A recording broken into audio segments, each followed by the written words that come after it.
today I want to talk about surveillance systems for home and CCTV cameras. Now this is not going to be an exhaustive guide in any way, and I'm only going to look at some Hikvision company products. Why Hikvision? Well, for one, they have over 20% of the worldwide surveillance market share and nearly 35% of the Indian market share. So I'm hoping that this video will help some people who may be considering getting a CCTV system installed for the first time and find the various models and options confusing. Now when it comes to home CCTV systems, you can divide them up broadly into two categories, analog and digital. So some CCTV systems use the old coaxial cables and send an analog signal to a digital video recorder or DVR that processes and decodes this signal and records this to a hard drive. The other type, and arguably what should be the default option in 2021 but for its cost, is the digital camera and the NVR or network video recorder. Put simply, the camera itself decodes the signal and outputs via a network or Cat5 or 6 cable to the NVR that then stores it on the hard drive. The key difference here is that analog cameras do not do any of the processing, whilst digital cameras do. In terms of connectors and wiring, the analog system uses what's known as a 3+1 wire. This has the coaxial cable on one end and a power cable on the other. So basically, each camera needs its own power connection besides the video and audio connection via coaxial cable. Well, actually there's usually a separate wire here that carries the audio signal. Only recently have we started to see the audio signal being carried over the coaxial cable itself. But the DVR needs to be enabled with this functionality to get the sound over coaxial cable. With Hikvision, there's usually an S within brackets at the end of the DVR model number as well as the camera model number to denote this capability. Besides, some of their newer AccuSense DVRs have this ability built in. So with this functionality, a camera like this can have inbuilt audio and you don't need an external mic or a separate cable going into the back of the DVR to enable audio out. In terms of power as well, there are some systems that have POC technology that can power using RG59 or coax cable, but these are not in the mainstream and not as widely available. On the other hand, most NVR systems use the network cable to send power to the cameras using PoE or power over Ethernet, and this works well. Just remember to factor in the cost of either an NVR with inbuilt PoE ports or an external PoE power supply. The latter can have some advantages. Say for instance, you can position the power supply and route the cables outside the house at a safe location and run just one single cable to the router inside your home, minimizing cable clutter and making installation a lot easier. You can also go for something like this, a gigabit PoE that will really have the bandwidth to handle 4K cameras or even higher res ones. And also the fact that the NVR can be upgraded every few years without the need to touch the cameras and the power supply, and obviously the non-PoE NVRs are a lot cheaper. Now there is a third kind of hybrid recorder such as these ones here. These can not only take a fixed number of analog cameras, but they can also accept a certain number of IP or network cameras. This is a bit of the best of both worlds and really suited in cases where the cost of the system needs to be kept down, or perhaps you're installing a number of cameras and some of them can be within easy reach of thieves and vandals, and you do not want an expensive IP camera at that location. In that case, you can build a hybrid system using such a DVR. In Hikvision speak, it's known as a Turbo HD DVR. Now for the most part they work well and I've used them since 2014 almost exclusively, but there are reasons not to use them when your CCTV system is primarily going to use network cables and cameras. You see, it's easy to get lost and confused when reading the specs of the cameras and video recorders. But if you keep a few things in mind, you cannot go wrong with your choice. The first thing is the resolution. So in 2021, it's easy to find 4K capable DVRs and NVRs, but to achieve 4K resolution, you need an 8MP camera.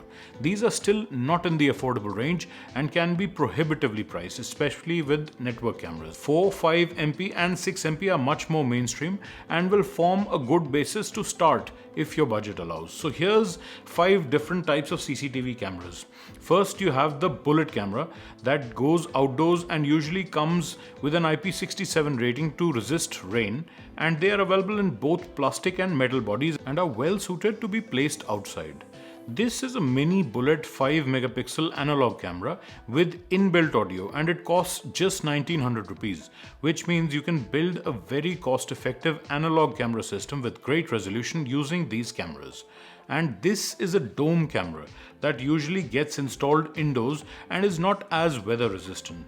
Prices are generally similar, and you can choose between either based on your specific site's requirements. Then there's the network versions of these cameras, starting with this bullet camera. This is the 4MP, and for some reason with Hikvision IP cameras, 4MP and 6MP are more commonly available than 5MP, and this is the most basic model with 4MP resolution. This has no audio and has a plastic body. In India, it will cost you around 4,200 rupees to buy one of these, or roughly twice the cost of the analog camera with 5MP resolution. Here's another kind of network camera, and this comes with 6 megapixel resolution and an IP66 rating, meaning it can be installed indoors or outdoors. It also features inbuilt audio as well as easy IP technology and can be viewed with any web browser without installing any plugin. It can also take a micro SD card for storage up to 128 GB, and what this means is that as long as you have an internet connection where this camera is being installed, it can function independently. You don't need a DVR or NVR to view and record footage from this camera. Obviously, there are limitations to this, such as limited storage capacity and a lack of several options you get once connected to a DVR or NVR, etc. But if you wanted to do this, it is possible. Here's another kind of camera, and it's really huge relative to the ones we've seen here, but for good reason. This is a Vari-focal camera, and as the name suggests, you can vary the focal length of the lens with this camera. This particular one can go from 2.7mm to 13.5mm, and that means that you can choose your field of view, and because it has an inbuilt motor, you can change that or even set preset points that you can recall quickly.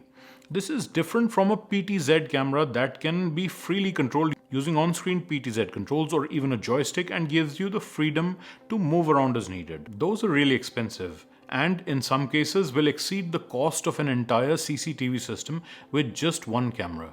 With a Vari-focal camera, you either have a manual one that you can twist and change the focal length of, and the second is like this, that has a motor that allows you to do this remotely, but it's not really designed to do this constantly.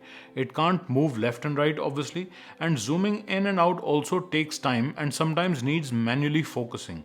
But it can be really useful in many cases, such as when installing on a rooftop and still being able to capture detail closer to the ground.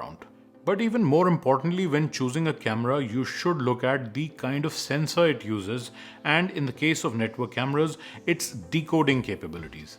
Because it's fine having 4K resolution, but it will be of limited use at slow frame rates. So at 12 FPS, it will look more like a slideshow, and you will lose a lot of information between frames, so that you will not be able to capture faster moving objects and details such as registration plates of cars. The same applies to DVR and NVR systems.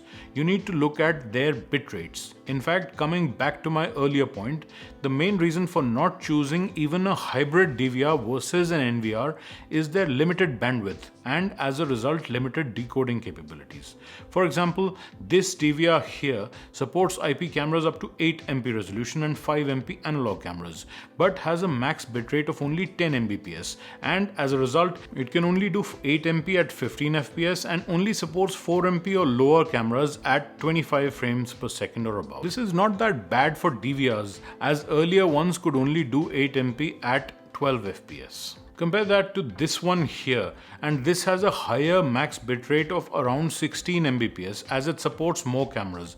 But remember, the more cameras you have, the more you're using up that bandwidth. So if you connect a high-res camera and run it at full resolution and frame rate, then the rest of the cameras can only be effectively run at much lower resolutions and frame rates. This is where NVRs shine. They offer incoming bandwidths upwards of 40 Mbps and increasingly 80, 160 or 200 Mbps, meaning higher frame rates for higher res cameras, and that means being able to capture faster moving objects and detailed images. So when pricing up a system, here are the main components. First, let's look at analog systems. First is the DVR, then you have the cameras, then a power supply, and the 3+1 cable and coaxial and power connectors.